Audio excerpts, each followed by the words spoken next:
Hello students, आज हम करेंगे असेसमेंट या आंकलन। असेसमेंट क्या है, आंकलन क्या है?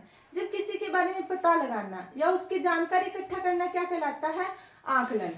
यह टीचिंग लर्निंग प्रोसेस के दौरान निरंतर होने वाली प्रक्रिया है। मतलब जब तक अध्यापक बच्चों को पढ़ाता है वह समय समय पर बच्चों का आंकलन करता है। कैसे करता है? भी ये कितना सीखा है, कैसे सीखा है।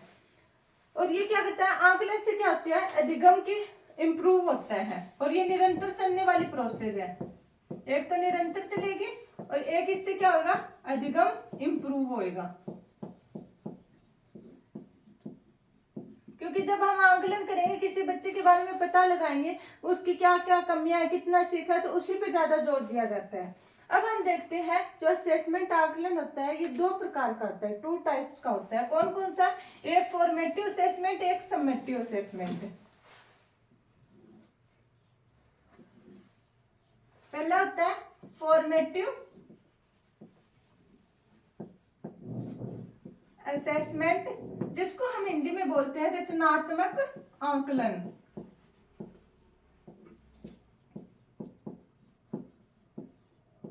और दूसरा कौन सा होता है? बोलो। समेटिव। रिपीट करो मेरे साथ, समेटिव असेसमेंट।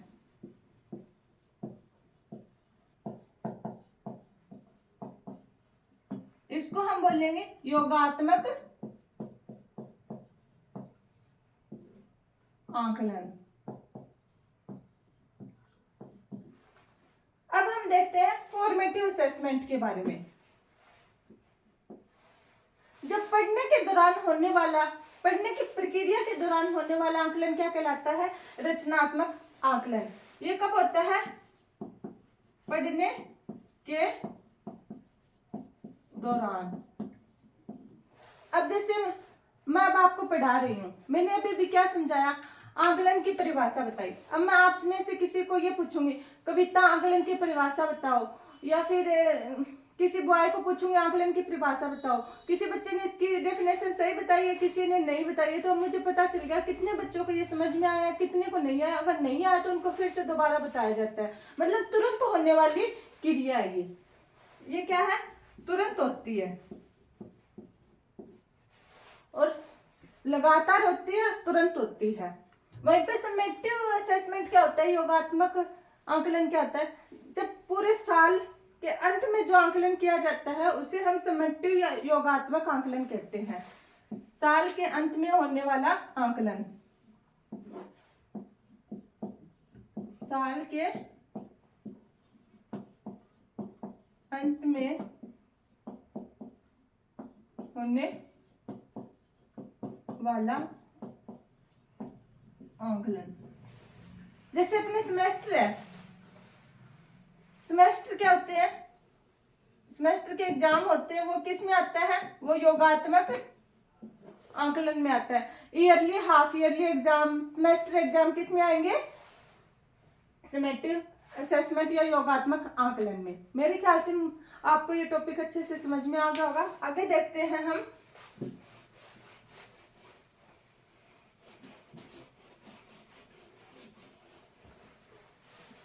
एक होता है असेसमेंट फॉर लर्निंग।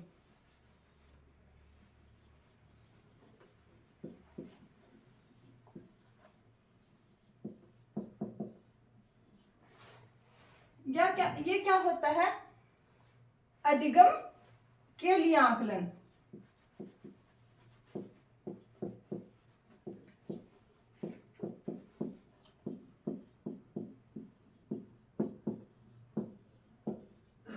ये किसका पार्ट है? फॉर्मेटिव असेसमेंट का। किसका? फॉर्मेटिव या रचनात्मक आंकलन का। इसमें क्या होता है? जब हम पढ़ रहे होते हैं, तुरंत किया गया आंकलन क्या होगा? Assessment for learning. मतलब जब हम पढ़ा रहे हैं आपको कितना समझ में आया, अगर नहीं आया तो वो दोबारा से समझाया जाता है, वो क्या कहलाएगा? Assessment for learning. कैसे याद रखोगे? फॉर यहाँ पे है, फॉर यहाँ पे है, ऐसे याद रखना। Assessment for learning formative assessment का पार्ट है। 4 यहाँ पे, 4 यहाँ पे है। नेक्स्ट हम करते हैं असेसमेंट ऑफ लर्निंग,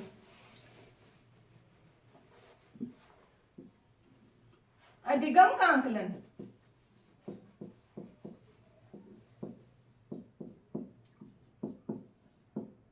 ये किसका पार्ट है? समेटिव असेसमेंट का।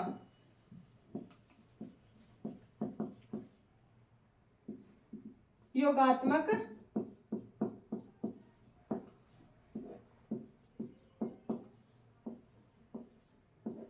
आकलन का। इसमें क्या होता है, मतलब अधिगम का आकलन भी, कितना अधिगम किया उसने, पूरे अधिगम का आकलन किया जाता है। मतलब साल के अंत में कितना अधिगम किया, कितना सीखा, वो क्या कहलाएगा?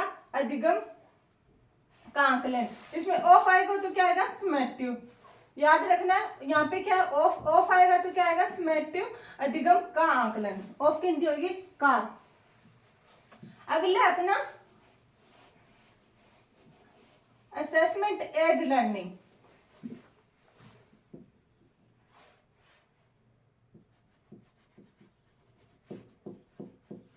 अधिगम के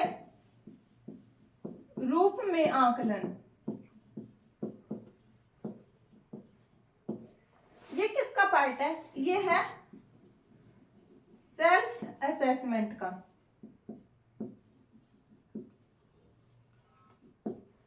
मतलब स्वतः या स्वयं का आकलन।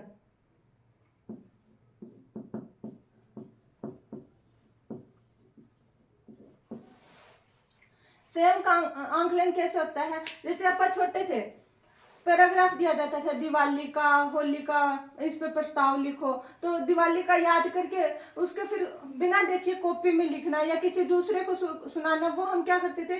स्वयं का अधिगम आकलन करते थे भी हमने कितना याद कर लिया और कितना लिख पा रहे हैं। अभी आप हो जैसे ये क्लास देखने के बाद में कुछ देर आंखें बंद करके अपने माइंड में सोचोगे और देखोगे कि क्या क्या बताया और कितना बताया, आपको कितना याद रहता है, वो क्या होगा? स्वयं का आकलन। आज की क्लास में आप इतना ही करेंगे। अब इसको थोड़ा रिवाइज कर लेते हैं। आज हमने क्या देखा? आकलन। आकलन क्या है? आकलन की परिभाषा बताई। उसमें क्या बताया कि किसी के बारे में पता लगाना या जानकारी इकट्ठा करना क्या कहलाता है? आकलन कहलाता है। ये कब होता है? ये टीचिंग लर्निंग प्रोसेस के दौरान होता है, मतलब जब अधिगम की प्रक्रिया हो रही होती है उसके दौरान होता है। और आकलन क्या करता है? ये अधिगम को इम्प्रूव करता है, अधिगम को या सीखने की प्रक्रिया को बढ़ाता है। फिर हमने देखे आकलन के 2 टाइप्स के होते हैं। कौन कौन से? फॉर्मेटिव और समेटिव। फॉर्मेटिव को हिंदी में क्या कहेंगे? रचनात्मक आकलन। और समेटिव को हिंदी में कहेंगे योगात्मक आकलन। रचनात्मक आकलन में क्या होता है? जब हम पढ़ा रहे होते हैं उस दौरान किया गया आकलन क्या कहलाएगा? रचनात्मक आकलन। जैसे मैं अभी अभी पढ़ा रही हूँ और अभी अभी आपसे पूछूं कि बेटे इसका क्या आंसर होगा और आप मेरे को उत्तर दोगे या नहीं दोगे, वो आपकी समझ पे होगा भी कितना समझ में आया, तो मुझे पता चलेगा कि ये क्लास में कितने बच्चों को समझ में आया और कितने को नहीं आया। फिर हम देखते हैं योगात्मक आकलन। उसमें क्या होता है? जो साल के अंत में होने वाला आकलन क्या कहलाएगा? योगात्मक। इसमें बच्चे के पूरे सिलेबस का मतलब पेपर लिया जाता है और उसका देखा जाता है कितने मार्क्स प्राप्त कर पाया है। इसमें हम देखते हैं एग्जाम्पल के तौर पे, जैसे अपने सेमेस्टर के एग्जाम हो गए, yearly and half yearly exam, इसमें क्या आएंगे? योगात्मक आकलन में आएंगे। फिर हमने देखा असेसमेंट फॉर लर्निंग, अधिगम के लिए आकलन। उसमें क्या होता है? जब हम अधिगम कर रहे होते हैं तब आकलन करते हैं। भी सीखने के लिए जो आकलन कर रहे होते हैं उसमें उस आकलन को कहेंगे असेसमेंट फॉर लर्निंग। इसको कैसे याद रखोगे? Assessment for learning for formative. Formative मतलब ये रचनात्मक का पार्ट है जो अधिगम के दौरान होता है। फिर आता है असेसमेंट ऑफ लर्निंग, अधिगम का आकलन। भी कितना हमने अधिगम कर लिया है, उसका हम जब पूरा सिलेबस हो जाता है, पूरा पाठ्यक्रम हो जाता है, तब जो आकलन करते हैं वो क्या कहलाएगा? असेसमेंट ऑफ लर्निंग, अधिगम का आकलन। ये योगात्मक का भाग है, समेटिव असेसमेंट का भाग है जो पूरे साल के अंत में होता है। फिर आता है असेसमेंट एज लर्निंग, अधिगम के रूप में आकलन। मतलब खुद से जो आकलन हम करते हैं उसे हम क्या कहेंगे? असेसमेंट एज लर्निंग या अधिगम के रूप में आकलन। इसके साथ ही ये क्लास अपनी है इसमें समाप्त होती है। स्टूडेंट्स, शायद मैं अच्छे से एक्सप्लेन नहीं कर पा रही होगी, फिर भी आप मेरे को सपोर्ट कीजिएगा प्लीज। चैनल को लाइक कीजिएगा, सब्सक्राइब कीजिएगा।